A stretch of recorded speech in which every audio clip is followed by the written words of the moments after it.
Hi guys, in today's video, I will show you how to install Gemini AI in mobile. So, in order to do this, first of all, open a mobile phone and navigate to Play Store.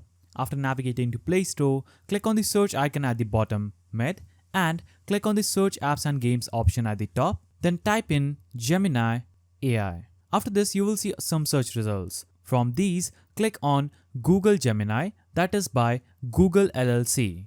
You'll have to simply click on the install button just right here. After this, Google Gemini will be installed on your mobile phone, and when you click on the open button here, this is going to open up Google Gemini on your mobile phone. Now if you're not getting the option to install Gemini AI from your Play Store, you'll have to navigate to Google Chrome, go to the search bar, type in Gemini AI, hit enter. Now navigate to gemini.google.com. After this, log into your Gemini account, click on this three-dotted icon at the top right of the screen. Now scroll down and choose the option for Add to Home Screen. Click on this and this is instantly going to add your Google Gemini to your home screen so you can easily access Gemini anytime you want. So click on Add, and as you can see, I just installed Google Gemini AI on my mobile phone.